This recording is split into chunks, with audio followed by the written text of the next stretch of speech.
Hi friends, ಇವತ್ತು ಸಿಹಿಗೆಣಸಿಂದ ಒಬ್ಬಟ್ಟು ಹೇಗೆ ಮಾಡೋದು ಅಂತ ತೋರಿಸ್ತಾ ಇದ್ದೀನಿ. ಸಿಹಿಗೆಣಸಿನ ಹೋಳಿಗೆ ಮಾಡೋದು ತುಂಬಾ ಈಸಿ. ಈಗ ಸಂಕ್ರಾಂತಿ ಹಬ್ಬದ ಟೈಮಲ್ಲೆಲ್ಲ ಸ್ವೀಟ್ ಪೊಟ್ಯಾಟೋನ ಜಾಸ್ತಿ ಬೇಯಿಸ್ತಾರೆ. ಅದೆಲ್ಲ ಮಿಕ್ಕಿರುವಾಗ ಈ ಥರ ಹೋಳಿಗೆನ ಟ್ರೈ ಮಾಡಿ ನೋಡಿ. ಇದನ್ನು ಮಾಡೋದಕ್ಕೆ ತುಂಬಾ ಈಸಿ. ಫಸ್ಟು ಸ್ವೀಟ್ ಪೊಟ್ಯಾಟೋನ ಹೀಗೆ ನೀರಲ್ಲಿ ಹಾಕಿ ಚೆನ್ನಾಗಿ ಉಜ್ಜಿ ತೊಳ್ಕೊಬೇಕು. ಮಣ್ಣು ತುಂಬ ಇರುತ್ತೆ, ಹಾಗಾಗಿ ಚೆನ್ನಾಗಿ ಉಜ್ಜಿ ತೊಳಿಬೇಕು. ಇದು ಭೂಮಿ ಒಳಗೆ ಬಿಡೋದ್ರಿಂದ ಹಾಗೆ ಕಿತ್ತಿರ್ತಾರೆ, ಅದನ್ನು ನೀಟ್ ಮಾಡಿರಲ್ಲ, ಹಾಗೆ ತಂದು ಇಟ್ಟಿರ್ತಾರಲ್ಲ. ಅದಕ್ಕೆ ಚೆನ್ನಾಗಿ ಉಜ್ಜಿ ತೊಳೆದಾದ್ಮೇಲೆ 2 ಪೀಸ್ ಮಾಡಿಕೊಂಡು ಕುಕ್ಕರ್ಗೆ ಹಾಕಿ 2 ವಿಷಲ್ ಹಾಕಿಸ್ಕೋಬೇಕು. ಇಲ್ಲ ಓಪನ್ನಲ್ಲಿ ಬೇಯಿಸೋದಾದರೆ ಒಂದು 10 to 15 ಮಿನಿಟ್ಸ್ ಬೇಯಿಸಬೇಕಾಗುತ್ತೆ. ಈಸಿಯಾಗಿ ಮಾಡಬೇಕು ಅಂದರೆ ಕುಕ್ಕರ್ಗೆ ಹಾಕಿ 2 ವಿಷಲ್ ಹಾಕ್ಸಿದ್ರೆ ಸಾಕು. ಈಗ ನೀರು ಹಾಕಿ ಅದಕ್ಕೆ ಗೆಣಸನ್ನೆಲ್ಲ ಹಾಕ್ಬಿಟ್ಟು 2 ವಿಷಲ್ ಹಾಕಿಸ್ಕೋತೀನಿ. 2 ವಿಷಲ್ ಹಾಕ್ಸಿದ್ರೆ ಚೆನ್ನಾಗಿ ಬೆಂದಿರುತ್ತೆ. ಗೆಣಸನ್ನ ಕುಕ್ಕರ್ಗೆ ಹಾಕಿ ಬೇಯಕ್ಕಿಡಬೇಕು. ಅದಾದಮೇಲೆ ಇವಾಗ ಕಣ್ಕಕ್ಕೆ ರೆಡಿ ಮಾಡ್ಕೊಳ್ಳೋಣ. ಕಣ್ಕ ರೆಡಿ ಮಾಡ್ಕೊಳ್ಳೋದಕ್ಕೆ ನಾನಿಲ್ಲಿ 2 ಕಪ್ಪಷ್ಟು ಮೈದಾ ಹಿಟ್ಟು ತೊಗೊಂಡಿದ್ದೀನಿ. ಮೈದಾ ಹಿಟ್ಟಿಗೆ ಒಂದು ಚಿಟಿಕೆಯಷ್ಟು ಉಪ್ಪು ಹಾಕಿ ನೀರು ಹಾಕಿ ಕಲಿಸ್ಕೋಬೇಕು. ಯಾವಾಗಲೂ ಒಬ್ಬಟ್ಟು ಮಾಡಬೇಕಾದ್ರೆ ಕಣ್ಕ ಚೆನ್ನಾಗಿದ್ದರೆ ಒಬ್ಬಟ್ಟು ತೊಟ್ಟೋದಕ್ಕೆ ಚೆನ್ನಾಗಿ ಬರುತ್ತೆ. ಇಲ್ಲ ಅಂದರೆ ಎಲ್ಲ ಮಧ್ಯ ಕಿತ್ತೋಗ್ಬಿಡುತ್ತೆ, ಇಲ್ಲ ದಪ್ಪ ಒಬ್ಬಟ್ಟು ಬರುತ್ತೆ, ನೀಟಾಗಿ ಬರಲ್ಲ. ಹೆಂಚು ಮೇಲೆ ಹಾಕಿದಾಗ್ಲೂ ಅಷ್ಟೇ ಅಂಟ್ಕೊಂಡಂಗೆ ಆಗಿಬಿಡುತ್ತೆ. ಅದಕ್ಕೆ ಫಸ್ಟು ನೀಟಾಗಿ ಕಣಕ ರೆಡಿ ಮಾಡ್ಕೊಳ್ಳಿ. ಮೈದಾ ಹಿಟ್ಟನ್ನ ಈ ರೀತಿ ನಾದ್ಕೊಂಡು ಥರ ಮಿದ್ಕೋಬೇಕು. ಇಲ್ಲಾಂದರೆ ಒಂದು ಸಲ ಚೆನ್ನಾಗಿ ಕಲಿಸ್ಬಿಟ್ಟು ನೀರು ತುಂಬಿಸಿಟ್ಟು ಆಮೇಲೆ ಅದನ್ನು ನೀರೆಲ್ಲ ಚೆಲ್ಲಿ ಮತ್ತೆ ಈ ರೀತಿ ಸಾಫ್ಟ್ ಆಗೋವರೆಗೂ ಮಿದ್ಕೋಬೇಕು. ಈ ರೀತಿ ಮೇಲೆ ಕೆಳಗೆ ಹಾಕಿ ಮಾಡಿದ್ರೆ ಬೇಗನೆ ಸಾಫ್ಟ್ ಆಗುತ್ತೆ. ಮೈದಾ ಹಿಟ್ಟನ್ನ ಹೀಗೆ ಎತ್ತಿದಾಗ ಅದು ಒಂದೇಳೆ ಥರ ಬರಬೇಕು. ಮಧ್ಯ ಕಟ್ಟಾದರೆ ಕಣ್ಕರ ಚೆನ್ನಾಗಿ ಬಂದಿಲ್ಲ ಅಂತ, ಅಥವಾ ಮೈದಾ ಹಿಟ್ಟು ಚೆನ್ನಾಗಿರಲ್ಲ ಕೆಲವೊಂದು ಸಲ, ಆ ರೀತಿಯಾಗಿರುತ್ತೆ. ಇಲ್ಲ ಹಳೆ ಮೈದಾ ಹಿಟ್ಟು ತಂದಿರ್ತೀವಿ, ಅದಕ್ಕೆ ನೋಡಿ ಕಣ್ಕ ರೆಡಿ ಮಾಡ್ಕೊಳ್ಳಿ ಅಂತ ಹೇಳ್ತಿರೋದು. ಇವಾಗ ಕಣ್ಕ ರೆಡಿಯಾಗಿದೆ. ಪ್ಲೇಟ್ ಮುಚ್ಚಿ ಸೈಡಿಗೆ ಎತ್ತಿಟ್ಕೊಳ್ಳೋಣ. ಇವಾಗ ಗೆಣಸೆಲ್ಲ ಚೆನ್ನಾಗಿ ಬೆಂದಿದೆ. ತೆಗೆದಾದ್ಮೇಲೆ ಈ ರೀತಿ ನೀಟಾಗಿ ಸಿಪ್ಪೆ ತೆಕ್ಕೋಬೇಕು. ಕೈಯಲ್ಲಿ ತೆಗಿಬೋದು.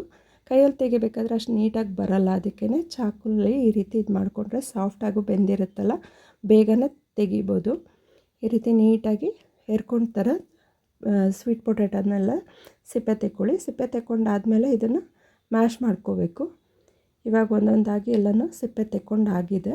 ಸಿಪ್ಪೆ ತೆಕ್ಕೊಂಡಾದ್ಮೇಲೆ ನೋಡಿರಿ, ಕೈಯಲ್ಲಿ ಪ್ರೆಸ್ ಮಾಡಿದ್ರೇ ನೀಟಾಗಿ ಸ್ಮ್ಯಾಶ್ ಆಗುತ್ತೆ, ಅಷ್ಟು ಸಾಫ್ಟಾಗಿ ಬೆಂದಿದೆ. ಇವಾಗ ಇದನ್ನು ಮ್ಯಾಶರಲ್ಲಿ ಈ ಥರ ಮ್ಯಾಶ್ ಮಾಡ್ಕೋತಾ ಇದ್ದೀನಿ. ಮ್ಯಾಶ್ ಮಾಡ್ಕೊಂಡಾದಮೇಲೆ ಇದಕ್ಕೆ 1 ಕಪ್ಪಷ್ಟು ಬೆಲ್ಲ, ಹಾಗೆ 1 ಕಪ್ಪಷ್ಟು ತೆಂಗಿನ ತುರಿ ಹಾಕಬೇಕು. ಇವಾಗ 1 ಕಪ್ ಬೆಲ್ಲ ಹಾಕ್ತಾಯಿದ್ದೀನಿ. ಹಾಗೆ ಅದೇ ಕಪ್ಪಲ್ಲಿ 1 ಕಪ್ಪಷ್ಟು ತೆಂಗಿನ ತುರಿ ಹಾಕ್ತಾಯಿದ್ದೀನಿ. ಇದಕ್ಕೆ ಒಂದು 5 ಏಲಕ್ಕಿನ ಬಿಡಿಸಿ ಹಾಕ್ತಾಯಿದ್ದೀನಿ. 5ರಿಂದ 6 ಏಲಕ್ಕಿನ ಬಿಡಿಸಿ ಹಾಕ್ತಾಯಿದ್ದೀನಿ. ಇದ್ರ ಜೊತೆಗೆ ಅರ್ಧ ಸ್ಪೂನಷ್ಟು, ಅಂದರೆ ಒಂದು ಅರ್ಧ ಟೀ ಸ್ಪೂನಷ್ಟು ಒಣಶುಂಠಿ ಪೌಡ್ರ್ ಹಾಕ್ತಾಯಿದ್ದೀನಿ. ಒಣಶುಂಠಿ ಪೌಡ್ರ್ ಹಾಕಿ ಮಿಕ್ಸ್ ಮಾಡಿ ಗ್ರೈಂಡ್ ಮಾಡ್ಕೋಬೇಕು. ರುಬ್ಕೊಂಡಾದಮೇಲೆ ಒಂದು ಬಾಣಲೆಗೆ ಹಾಕಿ ಒಂದು 5ರಿಂದ 10 ನಿಮಿಷ ಬೇಯಿಸ್ಕೋಬೇಕು. ಯಾಕಂದರೆ ಕಾಯೆಲ್ಲ ಹಸಿ ಇರುತ್ತೆ, ಹಾಗೆ ರುಬ್ಕೊಂಡಿದ್ವಲ್ಲ, ಹಾಗಾಗಿ ಸ್ವಲ್ಪ ಬೇಯಿಸ್ಕೋಬೇಕು. ಇಲ್ಲಾಂದರೆ ತುಂಬ ದಿನ ಹಿಟ್ಟು ತಿನ್ನೋಕ್ಕಾಗಲ್ಲ ಅಂತ. ಸಡನ್ನಾಗಿ ಮಾಡ್ಕೊಳ್ಳೋಕ್ಕೂ ಆಗೋಲ್ಲ, ಯಾಕಂದರೆ ಸ್ವಲ್ಪ ಮೆತ್ತಗಿರುತ್ತೆ. ಅದೆಲ್ಲ ಸ್ವಲ್ಪ ಹೂರ್ಣ ಗಟ್ಟಿ ಆಗಬೇಕು, ಅದಕ್ಕಾಗಿ ಬೇಯಿಸ್ಕೋಬೇಕು. ಇವಾಗ ಇದಕ್ಕೆ 1 ಸ್ಪೂನ್ ತುಪ್ಪ ಹಾಕಿ ಒಂದು 5ರಿಂದ 10 ನಿಮಿಷ ಬೇಯಿಸ್ಕೊತೀನಿ. ಈ ರೀತಿ ಮಗ್ಚಾಕಿ ಬೇಯಿಸ್ಕೊಳ್ಳಿ, ಇಲ್ಲಾಂದರೆ ತಳ ಹಿಡಿದ್ಬಿಡುತ್ತೆ.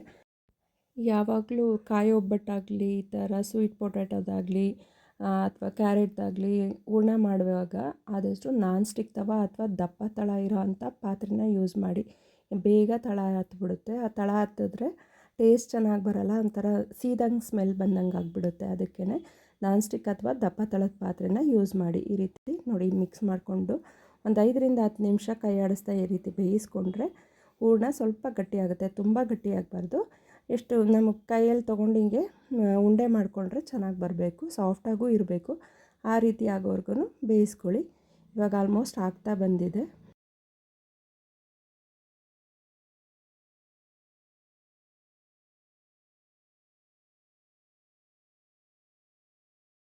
ಇವಾಗ ಆಗಿದೆ. ಕೆಳಗಿಟ್ಕೊಂಡು 1-2 ನಿಮಿಷ ಈ ರೀತಿ ಮಿಕ್ಸ್ ಮಾಡ್ಕೊಳ್ಳಿ. ಕೈ ಆಡಿಸ್ತಾ ಮಿಕ್ಸ್ ಮಾಡಿಕೊಂಡ್ರೆ ತಣ್ಣಗೂ ಆಗುತ್ತೆ, ಮಿಕ್ಸ್ ಮಾಡ್ದಂಗೂ ಆಗುತ್ತೆ. ನೋಡಿರಿ ಎಷ್ಟು ಸಾಫ್ಟಾಗಿ ಹಲ್ವಾ ಥರ ಬಂದಿದೆ. ಇಷ್ಟು ಸಾಫ್ಟಾಗಿ ಬಂದರೆ ಹೂರ್ಣ ಒಬ್ಬಟ್ಟು ತೊಟ್ಟೋದಕ್ಕೆ ತುಂಬ ಚೆನ್ನಾಗಿ ಬರುತ್ತೆ. ಈಗ ನೋಡಿರಿ, ಉಂಡೆ ಕಟ್ಟಿ ತೋರಿಸ್ತೀನಿ. ತುಂಬ ಚೆನ್ನಾಗಿ ಬಂದಿದೆ ಹೂರ್ಣ, ಸಾಫ್ಟಾಗಿ ಕೂಡ ಇದೆ. ಎಷ್ಟು ತೆಳುಗೆ ಬೇಕಾದರೂ ತೊಟ್ಕೋಬೋದು, ಅಷ್ಟು ಚೆನ್ನಾಗಿ ಬರುತ್ತೆ ಒಬ್ಬಟ್ಟು. ಈ ರೀತಿ ಫಸ್ಟು ಉಂಡೆ ಮಾಡಿ ಇಟ್ಕೊಳ್ಳಿ. ಉಂಡೆ ಮಾಡಿ ಇಟ್ಕೊಂಡಾದಮೇಲೆ ಒಬ್ಬಟ್ಟನ್ನ ತೊಟ್ಕೊಳ್ಳೋಕೆ ಸ್ಟಾರ್ಟ್ ಮಾಡಿರಿ. ಇಲ್ಲ ಒಂದೊಂದೇ ಉಂಡೆ ಮಾಡ್ಕೊಂಡು ಕೂಡ ಒಬ್ಬಟ್ಟನ್ನ ಮಾಡ್ಕೋಬೋದು. ಒಬ್ಬಟ್ಟು ಮಾಡೋದಕ್ಕೆ ನಾನಿಲ್ಲಿ ಬಟರ್ ಪೇಪರ್ ತೊಗೊಂಡು ಅದಕ್ಕೆ 1 ಸ್ಪೂನಷ್ಟು ಎಣ್ಣೆನ ಸ್ಪ್ರೇ ಮಾಡ್ಕೊಂಡಿದ್ದೀನಿ. ಸ್ಪ್ರೇ ಮಾಡ್ಕೊಂಡಾದಮೇಲೆ ಈ ರೀತಿ ಸವರ್ಕೊಂಡು ಅದಕ್ಕೆ ಕಣಕ ಇಟ್ಟು ಈ ರೀತಿ ಒಂದು ರೌಂಡಷ್ಟು ಬರೋ ಥರ ತೊಟ್ಕೊಳ್ಳಿ. ಅದಾದಮೇಲೆ ಹೂರಣ ಇಟ್ಟು ಈ ರೀತಿ ರ್ಯಾಪ್ ಮಾಡಿ ಉಂಡೆ ಮಾಡ್ಕೊಂಡಾದಮೇಲೆ ಎಕ್ಸ್ಟ್ರಾ ಇರೋವಂಥ ಮೈದಾ ಹಿಟ್ಟನ್ನ ಈ ರೀತಿ ಪ್ರೆಸ್ ಮಾಡಿಕೊಂಡು ತೆಗೆದಾಕ್ಕೊಳ್ಳಿ. ತೆಗೆದಾಕೊಂಡ್ಮೇಲೆ ಈ ರೀತಿ ನೀಟಾಗಿ ಉಂಡೆ ಮಾಡಿಕೊಂಡು ತಟ್ಟಕ್ಕೆ ಸ್ಟಾರ್ಟ್ ಮಾಡಿರಿ. ತುಂಬ ಚೆನ್ನಾಗಿ ಬರುತ್ತೆ ತಟ್ಟಕ್ಕೆ. ಫಸ್ಟ್ ಟೈಮ್ ಮಾಡಿದ್ರೂ ಕೂಡ ತುಂಬ ಚೆನ್ನಾಗಿ ತಟ್ಕೋಬೋದು. ತುಂಬ ತೆಳುಗೆ ನೀಟಾಗಿ ಬರುತ್ತೆ. ಒಂದು ಸಲ ಟ್ರೈ ಮಾಡಿ ನೋಡಿ, ತುಂಬ ಇಷ್ಟಪಟ್ಟು ಮಾಡ್ಕೋತೀರ. ಒಬ್ಬಟ್ಟು ಮಾಡೋಕ್ಕೆ ಬರದೇ ಇರೋರು ಕೂಡ ಅಷ್ಟು ಚೆನ್ನಾಗಿ ಮಾಡ್ಬೋದು ಈ ಒಬ್ಬಟ್ಟನ್ನ. ಇದು ಒಂಥರ ಟೇಸ್ಟ್ ಒಂಥರ ಕಾಯಿ ಒಬ್ಬಟ್ಟು ಥರ ಬರುತ್ತೆ. ತುಂಬ ಚೆನ್ನಾಗಿದೆ ಟೇಸ್ಟು. ಒಂದು ಸಲ ಟ್ರೈ ಮಾಡಿ ನೋಡಿ.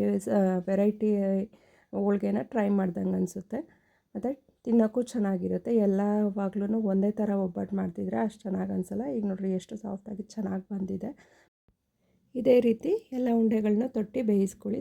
ತುಂಬ ಚೆನ್ನಾಗಾಗುತ್ತೆ ಮತ್ತು ಬೇಗ ಕೂಡ ಮಾಡ್ಕೋಬೋದು. ಬೇಳೆ ಒಬ್ಬಟ್ಟಷ್ಟು ಟೈಮ್ ಕೂಡ ಹಿಡಿಯಲ್ಲ.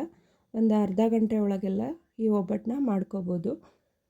ಈ ಥರ ಒಂದು ಸಲ ಟ್ರೈ ಮಾಡಿ ನೋಡಿ. ಹಾಗೆ ಯಾರೆಲ್ಲ ಸಬ್ಸ್ಕ್ರೈಬ್ ಆಗದೆ ವೀಡಿಯೋಸ್ ನೋಡ್ತೀರಾ ಪ್ಲೀಸ್ ಸಬ್ಸ್ಕ್ರೈಬ್ ಆಗಿ, ಲೈಕ್ ಮಾಡಿ, ಶೇರ್ ಮಾಡಿ.